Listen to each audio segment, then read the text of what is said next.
A very happy Monday, everybody. Today we have two submissions, two really good submissions. One from Dani, it's an update to the alley scene here, and one from Yang, who's updating the two people in the car, this animated shot.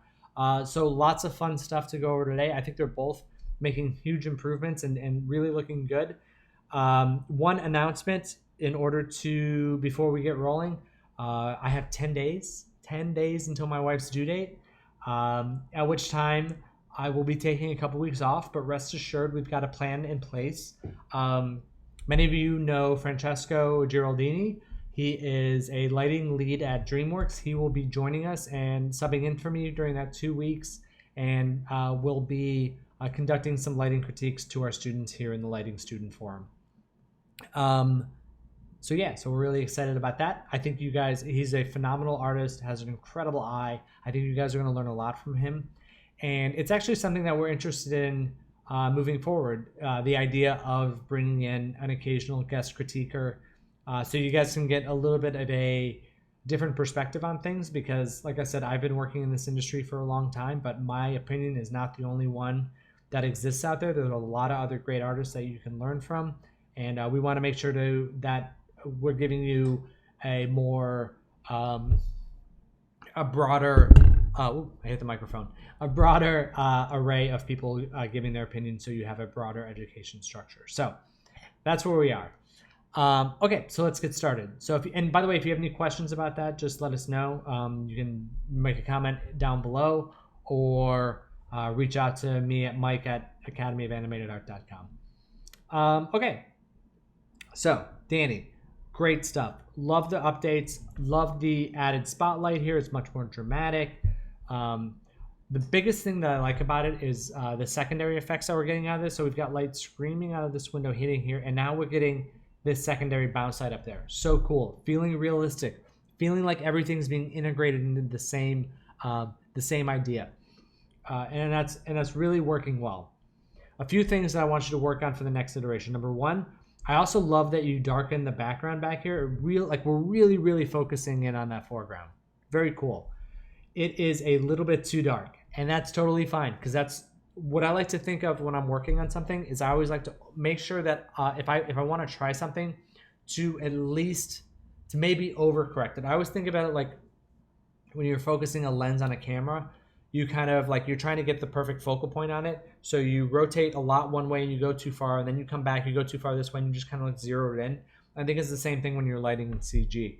You like, it was the background was too bright back there, so what we did was we darkened it. Now you've overcorrected it, made it a little bit darker, so now what we want to do is just lift it back up like a third of the value that you had before, because we just don't want like this area to go super black, because instead of thinking about it as light that we're adding back there, we're adding color back there. We'll add a little bit of coolness, a little bit of something to complement these warmer tones that isn't going to be like super, because what we're seeing is like the level on this building is about right that we're going to want here for the side, for the street, like about that amount of brightness.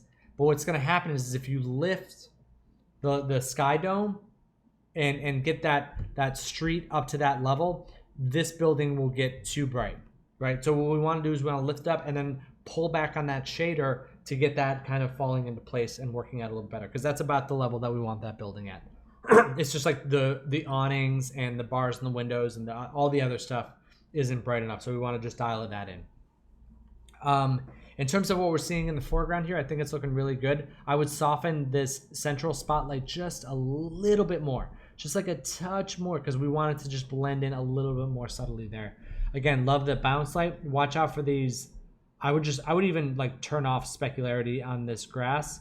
Although it's not realistic, the specularity is looking like it's causing more trouble than it's actually helping there. This spot feels a little bit bright to me.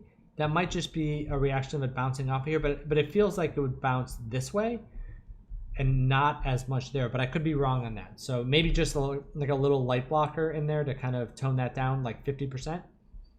This is looking really great. I like that you've got the inside going.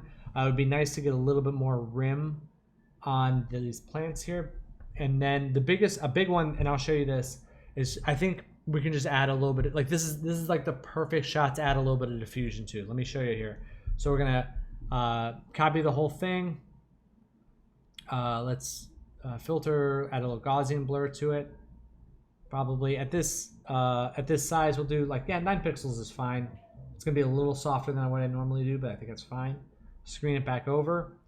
See how pretty that is now? That's a little bit much, but like something in here, like now it's just like it feels like there's a little moisture in there. It feels like there's a little bit of like there's just like a little bit of a glow, a little halo around everything. Like just look at the difference between these two. Like look specifically at the street down here and look at those dark values. The way that they kind of, you know, instead of it being that very contrasty look, it kind of softens those values and it feels a little bit better, feels a little brighter. So I think that's a good way for you to go there. So great job overall. I think you're making a lot of progress and yeah, you're doing great. So just focus on those adjustments for the next time and we'll go after it again. All right, Yang. So really cool stuff in here. I love the shot's almost broken into 2 shots at this point because there's this like nice soft flow at the beginning of the shot. Like just watch like the shadows just like slowly, gently creep across. Like nobody's in a rush.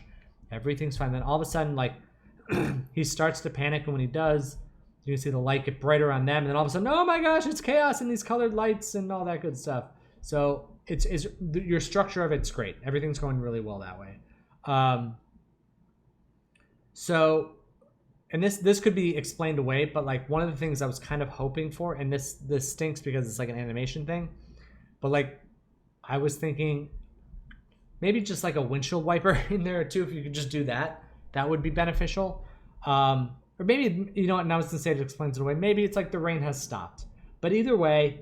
And this might be a low res thing, but this back window is feeling very opaque. Like I know that there's water droplets on it, but it feels very, in these side windows too, feel very, very frosted. So I would pull back on that a little bit. Like when there's a dark object behind it, you can see the rain streaks, but when it's just light back there, it just looks like, it looks like very frosted glass. In terms of the characters at the beginning, I love that we're getting interaction from him on his screen, but there's, like she's very warm and he's very cool, and like initially when I saw it, it just kind of looks like they're in 2 very different lighting scenarios. So I would just warm him up a little bit, and maybe just pretend like what's on his screen is a little bit warmer than that, or at least more neutralized to get into more of his hero color tones. In terms of her lighting, it's a lot of like very, I guess I was gonna say it's very top-down sun. And again, if the sun's out, it's not raining, so maybe don't worry about the windshield wipers. But I would like to see more. So this lighting on her is flattening her out. It's hitting her very directly and very straightforward. It would be great to kick it off to the side a little bit, either one side or the other, and you can play around with it. But like it's just kind of flattening out her face in this region here, and it would just be nice to get a little bit more shaping in there. Let's see. Be nice to get the dashboard a little darker so that pops forward. We don't need it to be that lifted. The movement of the light I think is working really great. The one area is just like looking at the back of this rear view mirror and picking up these specular hits. They're a little distracting. I would almost maybe rough up the back of this or take down the specularity on the back of the rear view mirror there. And just tone that down because it's like it's brighter than the characters and moving in like an opposite direction. It's just kind of throwing me off. But yeah, like all in all, this is looking really, really great. There's some idling notes at times, and there's also like there's a couple frames where I'm not quite sure, like where her eye. Just saw it like right there. Like we see something on the edge of the eye, and that like actually it was on the other eye. Like. We kind of lose the texture there. Something black creeps up and she looks kind of demonic. So just watch out for that.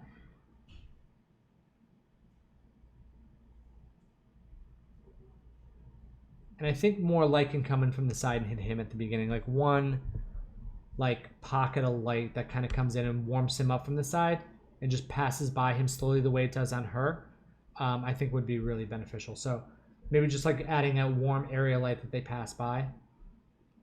But like Yeah, and then like her hand here feels. I guess it wouldn't be shaded, because I guess it's like up in the mirror. Yeah, I guess that's fine. I was gonna say it'd just be nice to get a little more shaping on her hand, because again, it's all just kind of one value there. But really, really great stuff, man. This is coming together really well, and I think that you should be proud of this and keep going. Let's make some adjustments. We'll keep going, and then but I think you're close. Also, his thumb position. This I just noticed. It would be great because like this line here almost feels like it's an artifact. I wonder if there's a way of separating his thumb out. Don't worry about that too much. Let me think about that. We can see in the next iteration. Like I think maybe if you get some more shaping, it might help that. But that might just be the way it's animated. This is a great animation on the shot. It's so much fun. Okay. Yeah, and you know what? The magenta and the green light. I don't know if they're meant to represent like street lights, but they just feel very alien and fun. So I think that's yeah, I think it's great. I think you're doing really good stuff. So good job to both of you. Again, if anybody else has any questions, or I will take a look at anything that's posted tomorrow. You know, hopefully if there's no baby, or not hopefully. If there is no baby tomorrow, I will be back for a Tuesday critique. If not, Franchesco will be by shortly to help you guys out. So enjoy your evening, everybody, and happy lighting.